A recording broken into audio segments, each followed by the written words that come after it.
자녀에 대한 사랑은요, 내리 사랑이기 때문에 애쓰지 않아도 돼요. 거기에다가 노력까지 하시면 안 됩니다. 그래서 저는 항상 말해요. 젊은 부모들, 그 자녀 사랑을 좀 줄이라 그래요. 지금요, 큰일 났습니다. 대한민국의 초, 중, 고등학교 교사들이 지금 몸살을 앓고 있대요. 그래서 막 교사들 중에 우울증도 많고 공황장애도 많고, 왜 그러냐니까요, 일부 소수겠지만 학부모 때문에 못 견디는 거예요.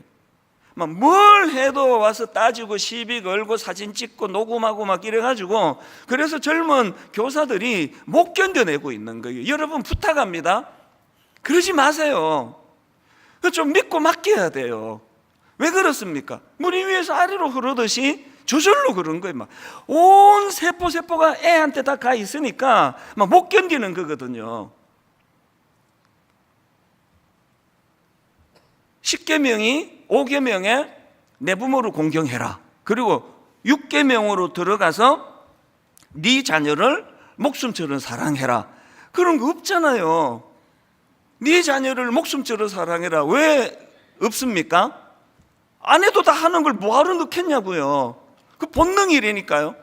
물이 위에서 아래로 흐르니까. 그래서 여러분, 자녀 사랑은 조금 줄이려고 애를 쓰시고요. 잘 들어보세요. 부모 사랑은, 연세 드신 어른 부모 사랑은 애를 좀 더 쓰셔야 돼요. 물이 위에서 내려오듯이 본능에만 맡겨놓으면 안 됩니다. 그래서 5계명이 있는 거예요. 이게 근원이라는 거예요. 네가 얼마나 애쓰는지가 그게 너의 인간성이다. 그게 너의 됨됨이다. 저절로 물이 위에서 아래로 흐르니까, 부모님이 계시고 내 자녀가 있으면요, 뭐 그런 총기 참사 사건 있고 하면은 무의식적으로 부모를 감사하는 일보다는 내 새끼 감사하는 일이 있을 거예요. 그걸 욕하면 안 됩니다. 그 본능이에요. 그러나 인간은 본능에만 맡겨놓으면 안 되잖아요. 그 부모님에 대한 공경은 애를 좀 쓰셔야 돼요. 부모님만 그런 거 아닙니다. 5계명이 왜 중요합니까? 위로 올리는 사랑은 노력을 해야 된다는, 애써야 된다는 거예요. 부목사님들 잘 아시겠죠? 노력을 좀 더 하세요. 웃기려고 하는 말입니다만, 담임 목사가 부목사 사랑하는 거는요, 물이 위에서 아래로 나 저분들이 돈 많이 씁니다. 저절로 그렇게 돼요. 내가 우리 선배님들 식사 대접 이런 거는요, 날 잡아야 돼요. 그렇게 만들어졌어요. 노력을 더 해야 되는 거죠. 사실 오늘 그 부모님에게 초점을 맞출 설교를 준비한 게 아니고요, 우리 교회의 모든 윗 어른들에 대하여 말씀을 준비하다가 다룰 내용이 너무 많은 겁니다. 그래서 제가 청년주일이 있듯이 우리 교회 윗세대를 축복하는 그런 주일 예배를 따로 떼려고 지금 준비하고 있습니다. 노력을 좀 더 해야 되는 거죠. 그렇기 때문에 여러분, 자녀 사랑에 안 그래도 물이 위에서 아래로 흘러가는데 더 많이 사랑하면 부작용이 생겨요. 그건 조금 절제하려고 애를 쓰고, 부모님에 대해서는 지금도 잘하고 계시지만 조금만 더 노력을 해달라는 겁니다. 그래서 오늘 이런 의미에서 부모 공경은 우리가 좀 더 노력을 기울여야 되는데, 부모 공경과 관련해서 외우기 쉬우시도록 제가 두 단어로 제가 정리를 해봤습니다. 이 부모 공경하면 이 두 단어를 떠올리시면 됩니다. 자, 첫 번째, 부모 공경과 관계되는 첫 번째 단어가 뭐냐? 존중입니다. 부모 공경하면은 존중을 떠올리세요. 한번 따라해 보십시오. 존중. 제가 왜 이런 그 단어를 떠올리게 됐냐 하니까, 오늘 본문의 원어 때문입니다. 오늘 본문 출애굽기 20장 12절, 내 부모를 공경하라, 이게 썩 잘된 번역은 아닙니다. 왜냐 하니까 원어 히브리어로 여기 나오는 공경하라, 이게 그 카베드라는 동사인데요, 이 단어 어근의 기본 의미가 무겁다라는 뜻입니다. 이 똑같은 단어가 사무엘하 14장 26절에도 나오는데 한번 보십시오.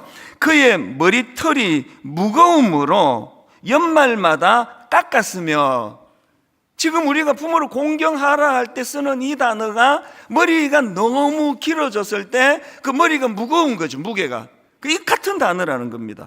그래서 하나님께서 우리에게 주신 5계명을 직역하면은 있는 그대로 번역을 하면 내 부모를 무겁게 여기라는 거예요. 내 부모를 무겁게 여기라. 무슨 뜻인지 딱 감이 오시죠? 부모의 존재를 존중하라는 거예요. 어버이날이라고 뭐 갈비 사드리는 것도 좋지만요, 부모의 존재를 무겁게 여기 존중하는 거예요. 그래서 여러분 에베소서 6장 1절에 보면은 자녀들아 주 안에서 너희 부모에게 순종하라 그런데요, 여기 나오는 순종하다, 이게 본래 의미로는 귀를 기울이다예요. 그 시키는 대로 잘하는 그것만이 아니고요, 뭐 부모가 뭐 시키면 잘 하시잖아요. 근데 그냥 그거를 존중하지 않고 하여튼 엄마는 별나 가지고 뭐 별걸 다 시킨다 그러면 투덜투덜 그러면서 하는 거는 여기서 순종이 아니에요. 귀를 기울이는 거예요. 그분 입장에서 어머니가 왜 이걸 원하시지? 그 존재를 무겁게 여기다는 이 의미를 저는 직접 경험한 사람 아닙니까? 제가 30대 때 사랑의 교회에 옥하는 목사님 그 담임 목사님으로 계실 때 제가 청소년 사역하러 갔을 때 옥 목사님을 가까이서 지켜보니까요, 이 목사님은 정말 진실한 분이에요. 그리고 참 종이에요. 그거가 인정이 되니까 점점 존경이 커가니까 목사님의 존재가 무거워지는 거예요. 여기서 말하는 그대로죠. 그래서 뭐 목사님한테 뭐 보고 하나 하러 가려 그러면요 막 연습을 얼마나 많이 하고요, 실수할까 봐. 그것도 여러분이 잘 알지만 제가 이렇게 한 번씩 그것도 쓸데없는 그 우스갯소리를 잘하잖아요. 절대로 목사님 앞에서 그렇게 한 적이 없습니다. 그 존재가 너무 무거우니까요, 그런 그 쓸데없는 소리 했다가 뭐 어떡하겠냐고. 이게 상대를 무겁게 여기는 거예요. 귀히 여기는 겁니다. 하나님은 우리에게 네 부모를 그렇게 대하라는 겁니다. 연세가 좀 드시고 몸에 힘이 좀 빠져나가시고 경제권이 옛날만큼 그렇게 많이 없으시고 하더라도 여전히 그 존재를 무겁게 여기는 태도.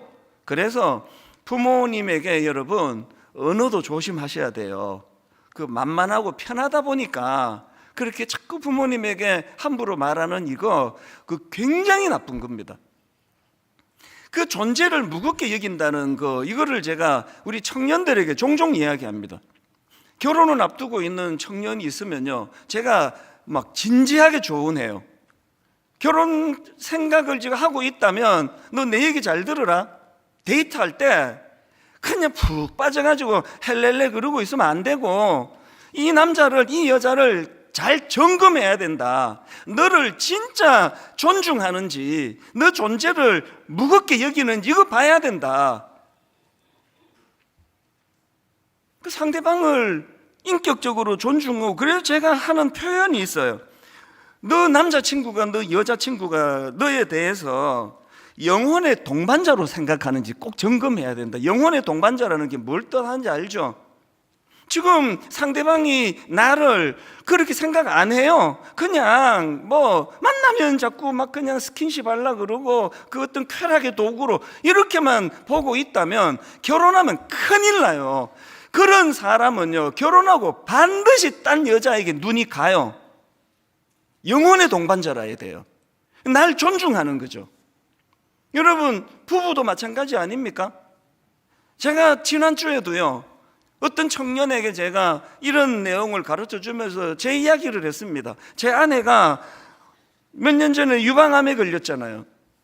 그리고 이제 약을 먹는데 그 약이요, 이 그 암의 그 통로를 교란시키는 뭐 그런 약이래요. 그러니까 몸이 다 교란되죠. 게다가 이제 또 제 아내가 갱년기하고 이게 맞닥뜨려 연결이 돼가지고요, 자꾸 살이 찌는 거예요. 굉장히 살이 많이 쪘어요. 그래서 제가 당신이 살 빼야 된다, 이거 안 된다, 살 빼야 된다 계속 권하는데요, 제가 그 청년에게 말했어요. 내가 하나님 앞에서 내가 하는 말인데 단 한 번이라도 외모가 보기 싫어서 이런 말 한 적이 한 번도 없다. 나는 내 아내가 날씬하던 젊은 시절이나 지금 살이 좀 찐 지금이나 정말로 그게 관심 없다. 나는 내 아내가 건강하기만 하다면, 그래서 건강하게 오래 살 수만 있다면 어떤 것도 괜찮다. 이게 여러분 영혼의 동반자이기 때문에 그래요. 젊을 때 이쁘고 날씬하고 하면은 마음이 가다가 이 여자가 뭐 좀 병이 생기고 다치고 그러면은 또 딴 여자한테 기웃거리고, 그건 영혼의 동반자가 아니에요. 하나님께서 우리에게 네 부모에게 그렇게 하라는 거예요.